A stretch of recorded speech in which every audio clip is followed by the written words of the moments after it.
Hi everyone, I'm Anita Moorjani and I'd like to welcome you to the second part of my three-part video series. I've named this episode Healthcare or Illness Scare because I believe that our healthcare system is much more focused on our illness than on our health. It could possibly be because there's more money to be made from illness than health, but irrespective of the reason why this is the case, this is demonstrated by the way medical research seems to be focused on looking for illness instead of promoting health and well-being. Most of our diagnostic tools are designed for illness detection instead of health improvement. While many of us don't really know what true health really means, we seem to think that taking care of our health means taking medication to either mask physical symptoms or manage symptoms that are causing us discomfort. Our medical system is not geared towards helping people become truly whole, which means physically, mentally, emotionally, as well as spiritually healthy. This is something that really concerns me about the way we think about our health. I truly believe that the path to health is not on focusing on getting rid of illness, but instead, it's about focusing on increasing well-being. It's about knowing and understanding what it means to be well, healthy, and whole. My intention with this video is to provide you with the kind of supporting information that I think could be helpful as you navigate through your own personal healing journey, no matter what path or healing method you choose. Firstly, why do I even think that I'm in a position to talk about this? I'm not a doctor, nor am I a medical practitioner. However, I am someone who has come out the other side of what was supposed to be a terminal illness. I have experienced the tremendous fear that accompanies a terminal cancer diagnosis. And during my journey, I've explored and experienced numerous types of cancer treatments, both conventional as well as alternative. I faced the terror of what should have been certain death when doctors said I was in my final stages of life, when my body was ravaged with cancer cells to the point that my organs started to shut down. But here I am, 10 years on, alive and well, and sitting right here in front of you. So no, I'm not a doctor. But I am someone who's had a direct experience of something that most doctors haven't. And I probably understand you and what you're going through better than most doctors do. During this video, I'll be covering the following: overcoming fear during a health challenge, navigating through stress from information overload, what to look for in a healthcare practitioner, who you need on your team of supporters and caregivers, learning to listen to your body, and finally, turning your health challenges into a gift. I'd like to start by sharing a story with you about parts of my healing journey that I've not written about in any of my books. Some years ago, even before I had the cancer diagnosis, two people very close to me were dealing with cancer. I watched their decline helplessly, and it truly saddened me to see what they were going through. They were about my age, and I was about 39 at the time, so I started to pay attention to things that I believed caused cancer, because I wanted to do everything I could to avoid cancer. You would feel the same way if two people close to you, of your own age, so close to home, were struck with cancer. So I was frequently visiting my local health food store just to get more information. And one day when I was visiting the local health store, there was a poster on the wall, and on it was written that a local naturopathic doctor was going to give a presentation that evening. So I stayed back to watch the presentation. During the presentation, in fact, there were two people, the naturopathic doctor and an MD. They talked and they showed a PowerPoint presentation, which was about everything that causes cancer in our food and in our world today.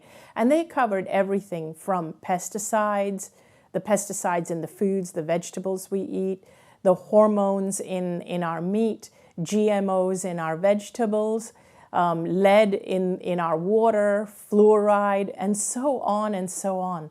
Now, they really went through every single type of food. And like things like fluoride in water, I mean, how do you avoid that? So as I was listening and listening, I started to become really, really fearful. And that was the first time, I believe, looking back now, that I actually started to experience true fear about everything that I was ingesting and putting in my mouth. How do you avoid the water that you're drinking? Because even the chemicals in plastic in which our bottled water comes in was also carcinogenic. So I felt that no matter what I did, there was no avoiding it, that I was going to get cancer, especially because two people so close to me also had cancer. So at the end of that presentation, the two gentlemen stood in front of the screen where they had just shown the PowerPoint, and one of them said, he looked at the whole audience and he said, "Are you scared?" And everybody said yes, and I was very, very scared. And so after that presentation, that started me on my path on truly focusing, or should I say, rather than focusing, obsessing about cancer. I mean, it wasn't just focusing. I started to obsess about cancer. And I went on the internet and I started to research all the foods that cause cancer and all the alternative foods that would not, or that claimed to heal cancer. I started ordering all the supplements that were anti-cancer or cancer prevention and all the antioxidants, and I started to take them religiously. You know how you can tell that you're obsessed rather than taking them healthily? It's when you miss a dose and then you get really fearful. That was me. If I missed a dose, I got really fearful. So I was eating pretty much what today would be considered an anti-cancer or cancer prevention type of diet. But guess what? I got cancer. I got diagnosed with cancer. Isn't that ironical? I was like the poster child for an anti-cancer diet. So what happened is that it sent me into a tailspin of even more fear, because I felt that I was already doing everything right to avoid cancer. So how did I still get cancer? What went wrong? I was even doing the positive thinking and the vision boards. I was doing everything.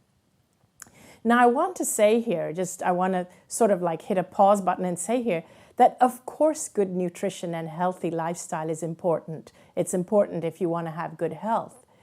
But the point is, I did everything that is supposedly a healthy lifestyle, but I did it out of fear.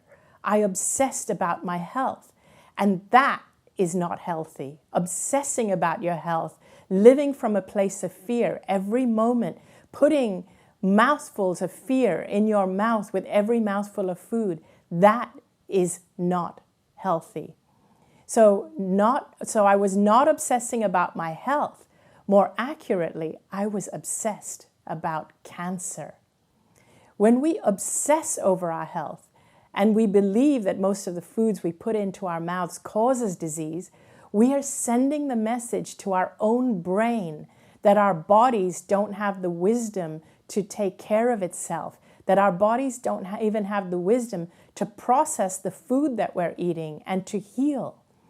And when we feel we need to micromanage our bodies with every mouthful of food, we're constantly sending the signal that we don't trust our body's innate ability to survive.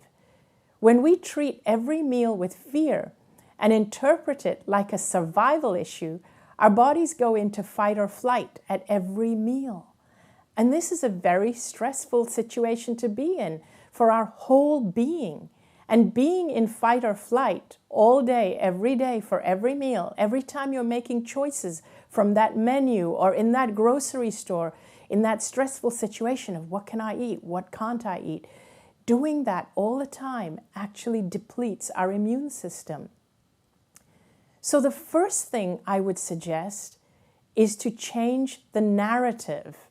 And instead of the question being, how do I avoid cancer or illness? The question needs to be, what does being truly healthy in body, mind, and spirit mean to me?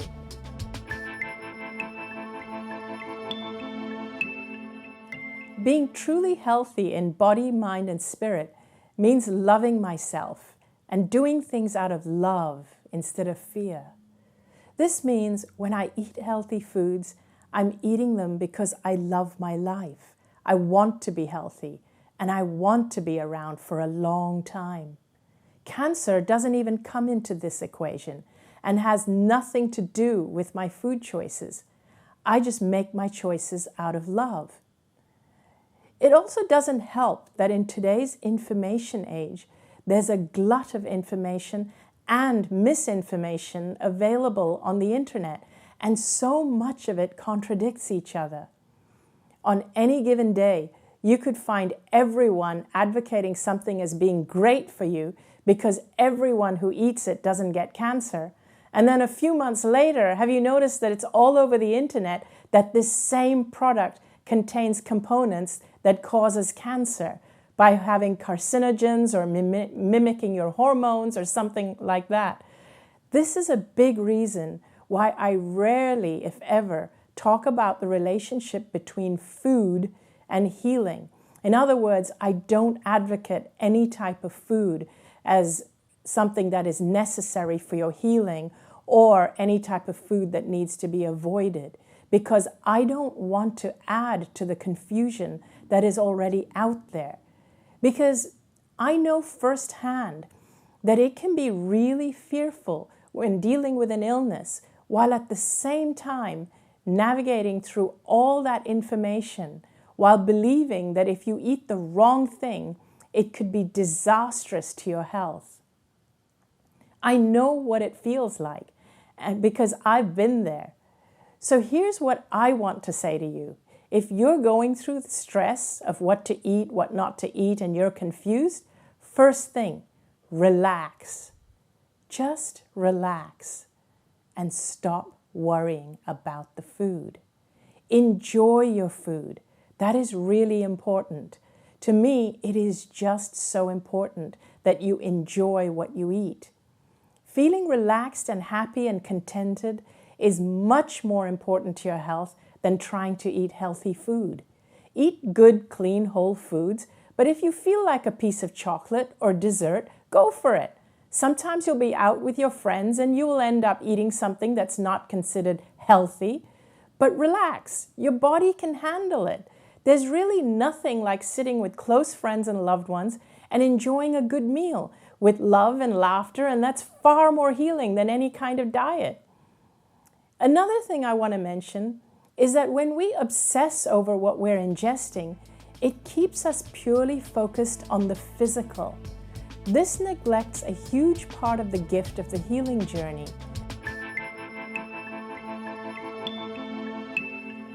A healing journey usually involves becoming aware of our mental, spiritual, emotional, and physical aspects and bringing them together as a whole.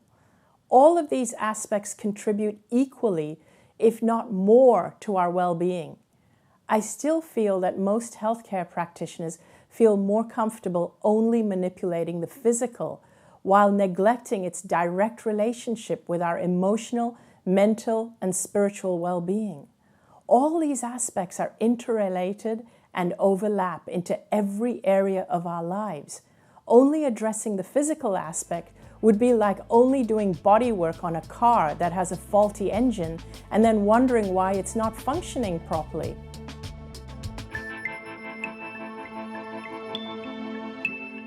So let's start addressing some of the fears. Let's say you've been given a fearful diagnosis and the doctor tells you a whole bunch of things that you have to do right away. Your mind is swirling with all the options, and your friends are rallying around you, but also bombarding you with information. You're feeling scared and confused, and you feel you have to react right away because you're scared that you're going to die if you don't. So here's what I'd like you to know. Unless you're bleeding to death or having heart failure, you actually have more time than you think you do. And you have time to let things sink in and make a better decision from a more rational place. You can actually afford to give yourself 72 hours, even if you are diagnosed with stage 4 cancer. This is because most illnesses have actually been there for a lot longer than you think, and they haven't killed you so far. Illnesses are not your enemies. They are a part of you, and they are there to tell you something. Sometimes an illness is your body's way of communicating with you because you haven't listened to yourself in a long time. When you feel that pressure to make a quick decision from your doctor, very often it's the doctor's fear that's being projected onto you. It's not their fault because they just want the best for you. And this is the first time they're seeing this in you, even though you've probably had it for a while. And they're unsure of what's going to happen next. So when we receive a really scary diagnosis, one of the first things we end up doing is giving all our power away. And in the case of an illness, we put all our power into the hands of our healthcare practitioner. I know that they're all well-meaning and want the best for our health, but in actuality, when dealing with a health issue, we need to feel empowered, not disempowered. That's the time when we need to feel that we're invincible. We need to know that we can get over this. I know that my own healing came about because when I went into the coma, I felt invincible. I felt nothing could kill me unless it was my time to go. And even then, I didn't mind if it was my time to go. It wasn't scary at all. But we need to feel that. We need to get into that space where we feel powerful. I'm waiting for a time when healthcare practitioners put the power of healing back into the hands of their patients. Your healthcare practitioner is there to help you facilitate your healing, kind of like having training wheels on a bicycle, but the healing has to come from you. Medication and intervention is like the training wheels, but eventually the training wheels have to come off, and you have to be able to balance without them. Masterful healers make themselves redundant in your life very quickly by empowering you and instilling in you the knowledge that the healing comes from within. Okay, so back to that diagnosis. Tell your doctor that you're going to take 72 hours to make a decision. During that time, you're probably going to be bombarded with options from medical people, loved ones, and the internet. These options and opinions could be about conventional therapies, alternative therapies, or a combination of different therapies. And even within those categories, there are loads of subcategories. There are just so many options available. So how do you choose? And again, because of all the options, and because you don't know which is the right option, you start to feel fear again. You start to feel fear, what if I choose the wrong one? What if this is not the best choice for me? So here's what I suggest you do. I would suggest that you sit down quietly somewhere. It could be out in nature, or turn on some music to calm you, and perhaps drink some calming tea, and acknowledge that you are going through some fear. Don't deny it, don't fight it, just relax and tell yourself that this is just a temporary setback, but it's going to make you stronger and that there will be a gift in the end of all of this. Now, consider each option in your mind. Weigh each one, bring it to the forefront of your mind, and then ask yourself this question. When I think of this option, how does it make me feel to take this route?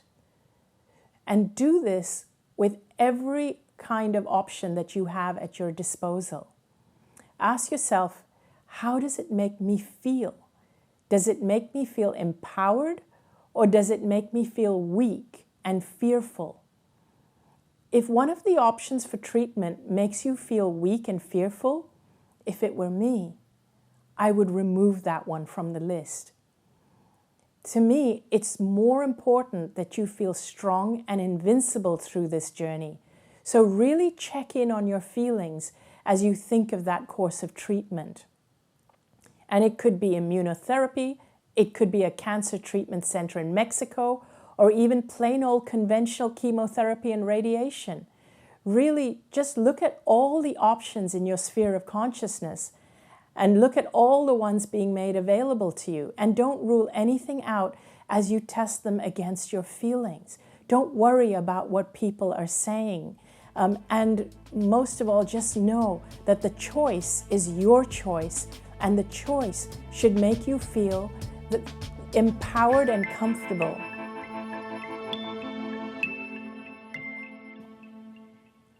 And also, make sure you feel comfortable with your healthcare practitioner and that you trust them and you feel very comfortable working together with them on this journey. That's important too. And your choice of treatments could even be a combination of different things. It could be a combination of conventional and alternative, or a combination of different alternative routes. It doesn't matter. The main thing is you have to feel good about all your choices. And those choices are yours to make. The people you want with you on this journey are the ones who will support your choices and not make you feel that you have made the wrong choice. I remember when I went through this, no matter what I chose, there were people who made me feel fearful that I was making the wrong choice, and that weakened me and made me feel fear. For example, when I at first chose several alternative routes, there were people who advocated the conventional route of chemotherapy and radiation, and they made me feel like I was making the wrong choice. And this made me feel so fearful. Then when I switched to the chemotherapy and the conventional routes, the other camp of people started to make me feel really fearful that I was putting poisons through my body. So I can't tell you strongly enough, first of all, find a doctor who will support your choice and stand by you no matter what you choose, as well as a team of people and loved ones who are willing to support your choice of treatment methods. And this is really, really important. And also, equally important is that after you've made your decisions and you are now on your healing journey and you're going through whatever treatments you've decided, now it's time to stop focusing on the illness. It's time to stop focusing on the treatment options. It's time to stop obsessing over it and researching on the internet. Now, you know what it's time to do? It's time to focus on life. It's time to focus on living. It's time to focus on joy and on being whole. And yes, you heard it right. You're doing this while you are going through your treatment. Exactly. And that is the point. You can attend your treatments, but do them as though you're running errands. You know, as you go about doing your treatments, you do them like you're buying groceries. You go to the healthcare practitioner, you do what you have to do, you take the supplements you have to take, but you don't make them the focal point of your day.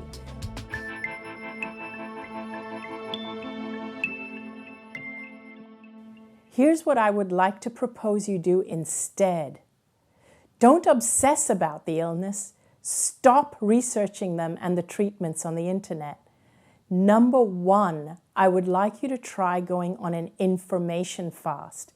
Yep, that's what I said, an information fast, even if just for 24 hours. So what's an information fast?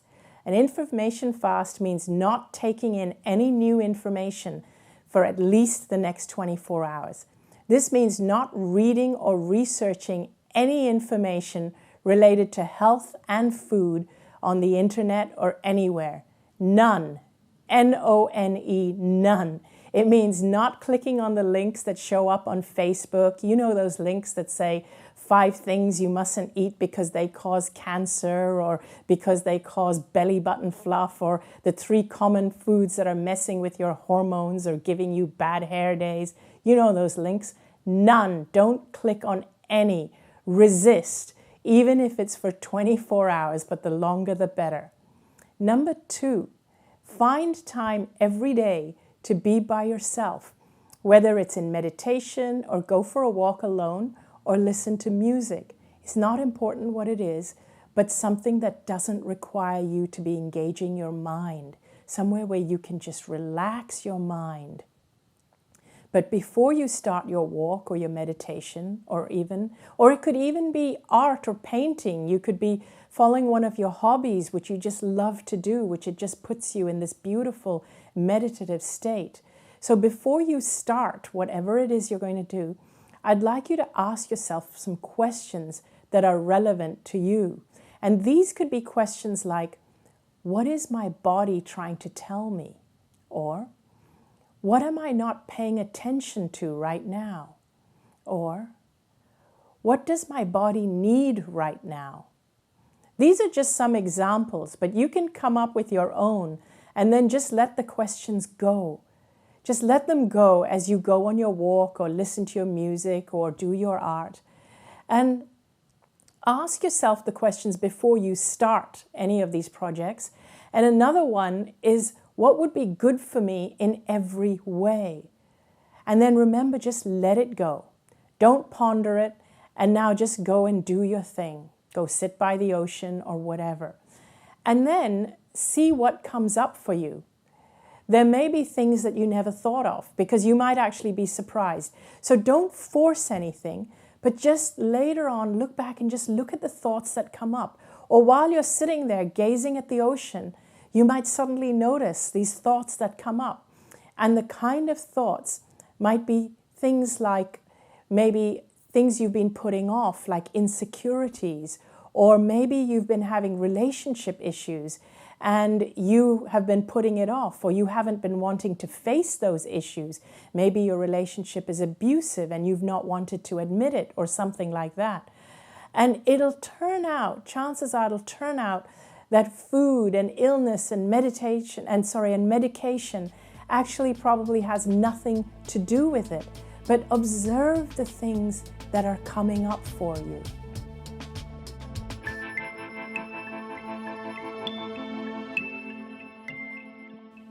We all have an inner guidance system, but all of the overload of information and disinformation that we are bombarded with every day messes with our guidance system.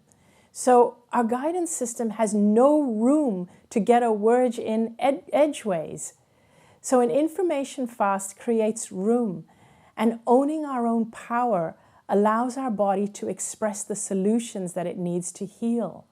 When we're constantly doing things to stimulate our minds, there's no room in our mind to accommodate our own inner wisdom. When we're constantly reading and researching, our mind becomes cluttered with all this external information, that the information inside, the information that our heart accesses from the universe or from God or from our guides, it has no room to reach our minds because it's so cluttered. And so this is why an information fast is particularly helpful, especially for health-related information, because your body will always tell you what it needs, always. And it works for me every time, but only if you listen.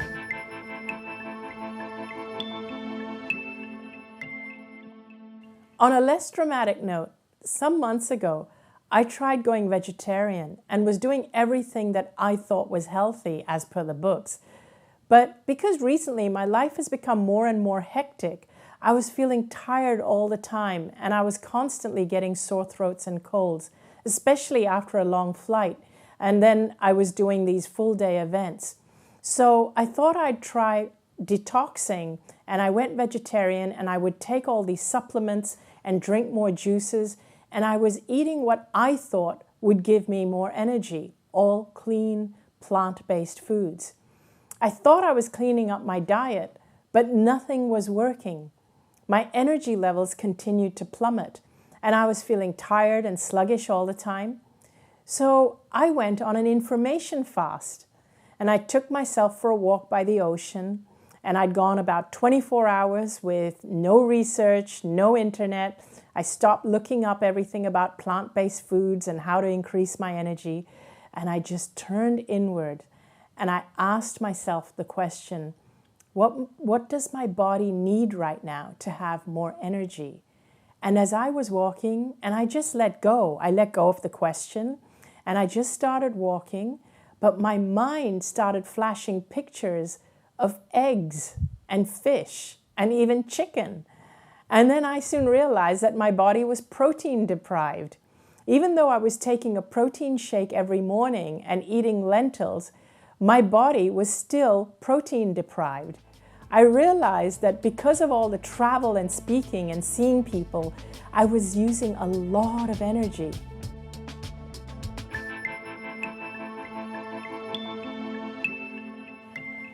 But in addition, because I was staying in hotels and was on airplanes a lot, I wasn't getting all the nutrition I needed.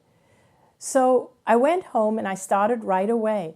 I boiled 2 eggs and I ate them. And you know what? My energy levels started to go up right away. And then I started to introduce some fish back into my diet. And so I do eat eggs, I do eat fish.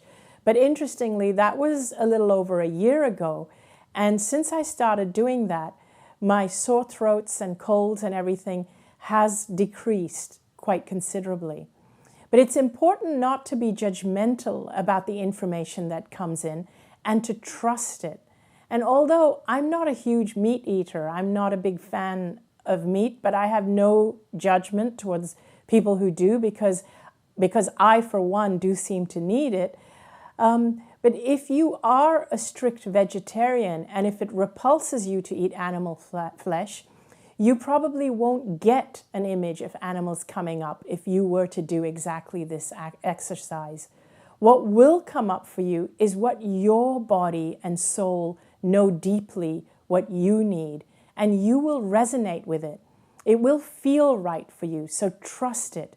It won't be anything that gives you the creeps. You won't get an image of something that'll creep you out or make you feel awful. Because my higher self or universal energy or my essence or whatever we want to call it, it knows that I am okay. I don't mind eating eggs and I don't mind eating fish occasionally and chicken sometimes. I'm okay with that. But I know that with some people, it creeps you out. So you don't have to eat anything that just doesn't feel right. Just ask your body and ask your inner self, and it will be able to tell you what you need. Another piece that I'd like to add here is to stop trying to figure out how and why you got this illness. You don't need to understand it to heal it. When we're stuck in the how and why, we're stuck in the same energy that caused the illness in the first place because we're stuck focusing on the cause rather than moving forward towards its resolution. When we get stuck in the why, we get stuck in being a victim. We somehow think that we did something to cause it. But remember, no matter what you did to cause it, it was not your fault. And now it's time to leave it behind, including the why and how, and focus on what brings you joy. You don't need to figure it out. Move forward and start doing the things that make you feel joyful, healthy, and alive again.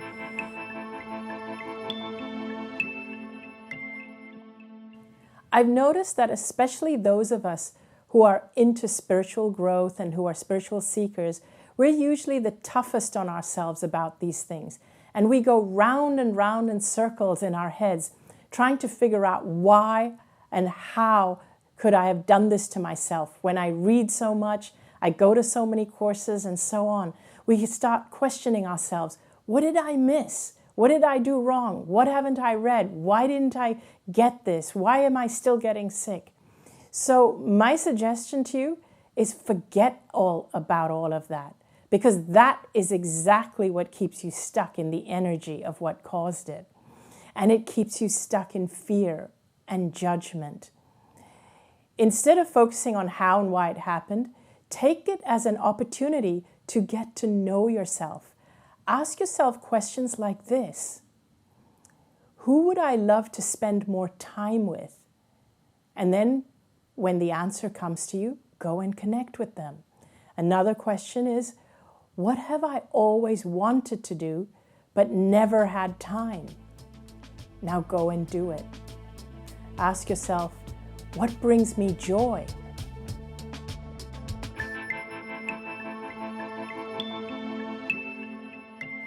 Now go and do whatever brings you joy. And here's another one that I believe may help you. Ask yourself, if you received a clean bill of health right now, right this moment, what would you do to celebrate? How would you celebrate that news? Okay, now go out and do it. At least do it as far as you are able. If your health doesn't allow you to do that right now, hold that in your vision as something that you're going to attain. Instead of obsessing about your illness, come up with reasons why you want to be healthy and why you want to live. Give yourself lots of reasons to live and to be well and healthy. This is why I feel there's something wrong with the medical model. It keeps us focused in fear and it keeps us focused on the illness, whereas I believe that our focus needs to be on life and joy and love and all the things that make our hearts sing and be happy. This is why I dislike the word remission. It keeps you in fear of the cancer returning for 5 years. So if a doctor has told you that you're in remission, I'd like you to tell yourself that I am done with cancer. It's time for me to remember my mission. So remember that. Remission stands for remember my mission. Another thing that I disagree with is when a doctor tells you that you have X amount of months to live. No one can tell you how long you have to live, and I'm living proof of that. I don't believe anyone has the right to take your hope away from you. Where there is breath, there is always hope. As long as you are alive, don't ever lose hope.